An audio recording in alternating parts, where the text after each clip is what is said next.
بسم اللہ الرحمن الرحیم۔ السلام علیکم۔ وطن نیوز سے میں ہوں ابو ذر غفاری۔ لیز ٹرس برطانیہ کی نئی وزیر اعظم بن گئی ہیں۔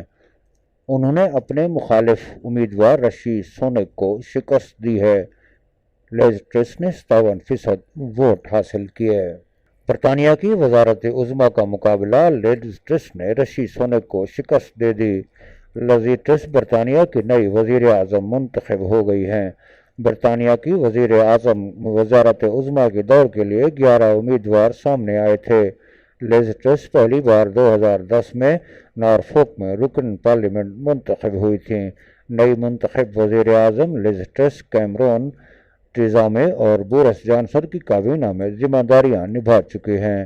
ٹوری ارکان پارلیمنٹ کے ووٹنگ کے مختلف مراحل کے بعد لیز ٹرس اور رشی سونک وزارت عظمیٰ کے میدان میں رہ گئے تھے۔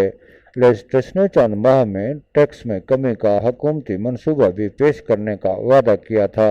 برطانیہ میں 23 جنوری 2025 کے متوقع انتخابات کے سبب وزیر اعظم کو ڈاؤننگ اسٹریٹ میں 870 دن ملیں گے۔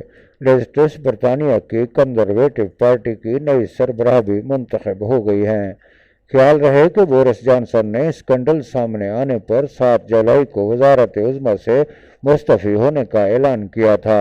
یاد رہے کہ گزشتہ دنوں یہ خبر سامنے آئی تھی کہ برطانیہ کی حکمران کنزرویٹو پارٹی کے اراکین پارلیمنٹ نے بورس جانسن کا جانشین منتخب کرنے کے لیے ووٹ ڈالے، جس میں سابق وزیر خزانہ رشی سونک اور وزیر خارجہ لیز ٹرس بالترتیب 137 اور 113 ووٹ لے کر پہلے اور دوسرے نمبر پر آئے۔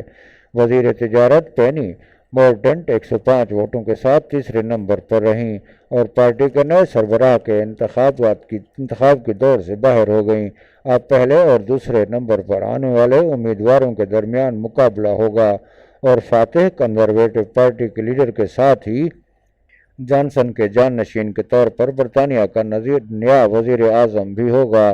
کووڈ-19 کے دوران لاک ڈاؤن کی خلاف ورزیوں کے علاوہ کئی دیگر اسکینڈل کی وجہ سے جانسن کو اپنے عہدے سے مجبوراً استعفیٰ دینا پڑا۔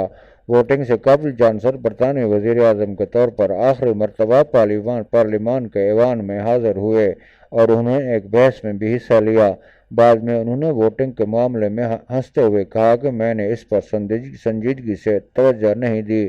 بورس جانسن پر کنزرویٹو پارٹی کے لیڈر کے عہدے سے استعفیٰ دینے کے لیے دباؤ ڈالنے کی خاطر درجنوں سرکاری حکام نے اپنے استعفے سونپ دیے تھے۔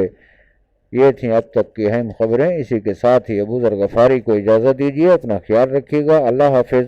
افواج پاکستان زندہ باد۔ پاکستان پائندہ باد۔